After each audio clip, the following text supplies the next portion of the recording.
Oral sex. Mouth to genitals. Mouth to genitals.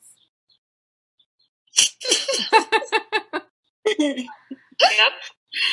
All right, we got 7 sexes. 7 sexes.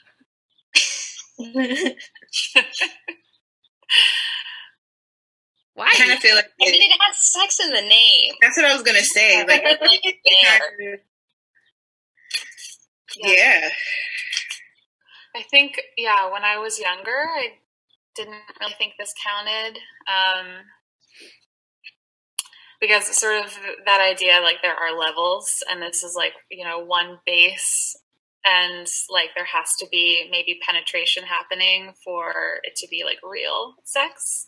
I think that was like a pretty like heterosexist kind of construct of sex that I was operating under.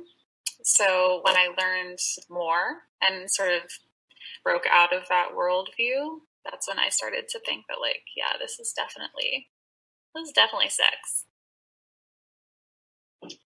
Where do you think we get these ideas about what sex is or is not? TV. Like, where did you learn these things? TV. Yeah. Also, TV, movie. like parents, even randomly, and like teachers, always being like, I got a lot in middle school and growing up, like, girls don't let the boys do this, girls don't let the boys do that. So I was assuming that I was supposed to be having sex with the boy or not having sex with the boy. Mm-hmm. But also that like sex is something that could only coexist between girls and boys, and again, to Heather, your heterosexist point, this idea that like sex really only meant penetration. So anything outside of that bubble is like, well, I guess that's all just like other fun stuff you can do apart from like sex itself, but that's not really the idea anymore, at least for me. So. Yeah. I think. Oh, Javon. I think that some of the ideas I got were from other friends and like people that I was dating. Because like if they cheated on me and like say they got oral, they'd be like, "Oh, but I only got oral, like, or I only got head, like I didn't do anything else." And it's like, oh well, okay. So I think I got some of that stuff from like those people. Yeah. That's real. I love that you say that, Jovan. That leads me to like ask, when we were growing up and there were like different levels, like what did oral mean versus like penis and vagina sex? Like what were sort of like some of the implications of a person who would like give head or get head Not good. versus having penis Not and vagina good. sex? I'll tell you that growing up. Sorry to cut you off. Sorry, that was bad. No, tell it, Cassidy. It was definitely, granted, like I'm speaking from the perspective of a person who identifies as a woman. And so I think you already kind of walk that fine line as a girl about like what you do sexually or what you don't do sexually. And then finding out that, or if someone were to find out that you are having oral sex with someone, is definitely frowned upon from in my experience. So not good. But and then there's also sorry to cut you off, Cassidy, but then there's also the idea, right, that the receiver of oral sex is always male, when that's not true. I mean, like we learned that a little bit later on, but yeah, that kind of like goes again, that tackles again this heteronormative idea that it's boy girl, and then also that it's boy receiving from girl. Word. I think also we're saying goodbye to Jovan. Bye, Jovan. Bye. Thanks for bringing up the concept of head for us. No problem. Bye. John, what were you saying? I think a lot of this, like we have like funny ideas around power dynamics and relationships. I think like we don't I feel like in general we don't kind of approach sexual relations as like a sharing equal thing. It's like more opportunities for like power relations and trying to get one over, and it's not, it's a bigger problem in society that like we don't try to relate on like equal terms, and it's always about kind of like having that leg up on somebody. So then that comes out then in like the culture around sex, you know. So then the person giving and receiving, like there's different power dynamics associated with that, different levels of respect then given to people who give and get, and you know, when rumors start going around. So it's sad to see that stuff come out when people are just learning about these things. Yeah, and that, I'm glad you talked about power dynamics, because that also ties back to shame. So I remember it being super sweet for guys or people with penises to get head. And a lot of girls who I were growing up with wouldn't even consider letting someone give them oral sex. And I think that has even like transferred into shame around genitals, or people who have vulvas having shame around their genitals. Even as an adult, I still see that. And that's part of the gender power dynamics in our culture that are super pervasive and affect the way we allow ourselves to receive pleasure or to give pleasure. It's a bummer. Word. Yeah, wow. Agreed. I realize that my question really Lots to unpack here. great conversation. Sorry, back to rhythm, y'all.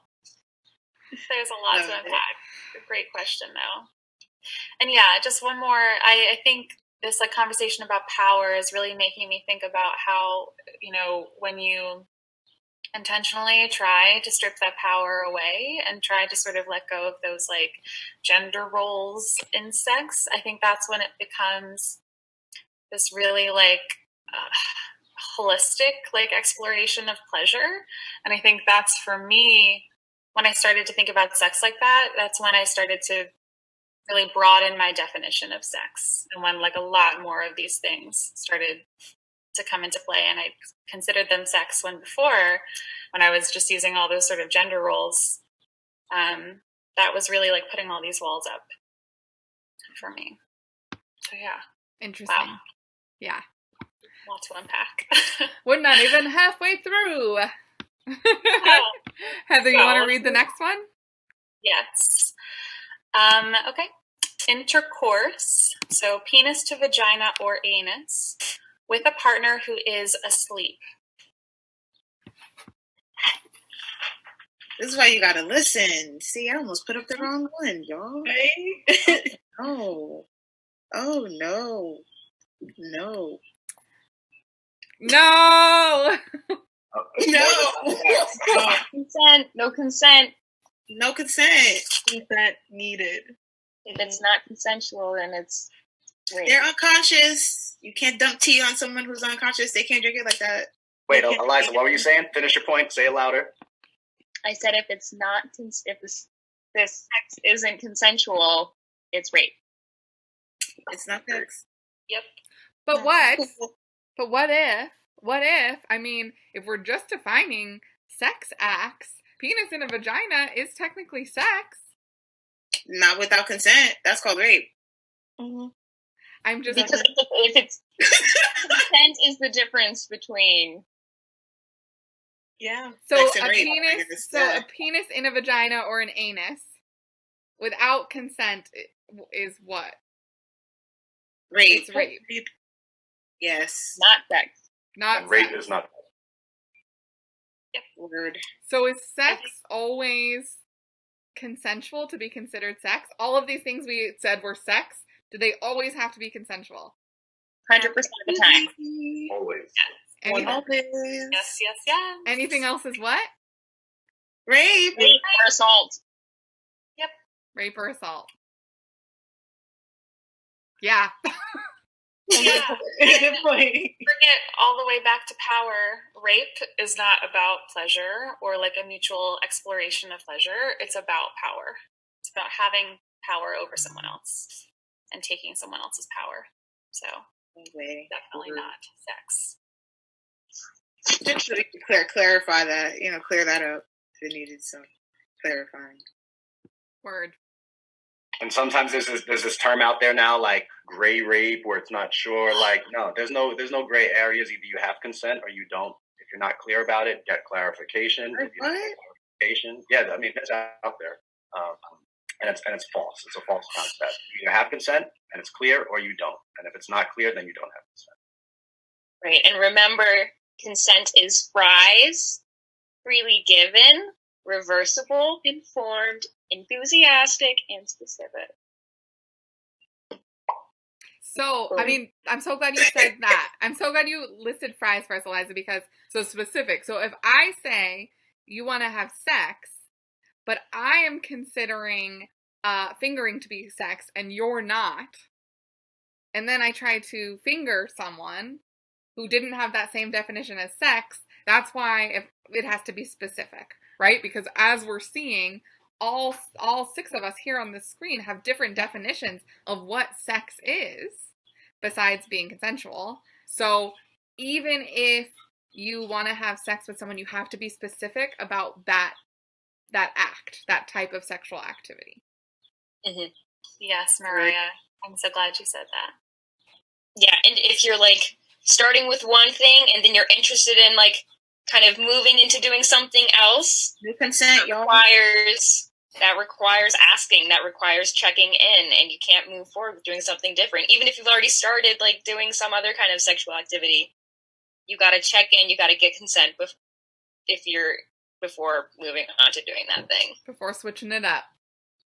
Exactly. Yeah. Exactly. I think verbs are a good way to look at whether or not we're in consent. Like if we're assuming, like that's like a good way to like know that, okay, we need to actually like get this verbalized. So if we're assuming, pressuring, leaning, you know, all of those other things that are not like clear, spoken out consent, I'm not dealing with it. Any like verb that ends with ing besides asking? Waiting and listening, accepting. Okay. Word.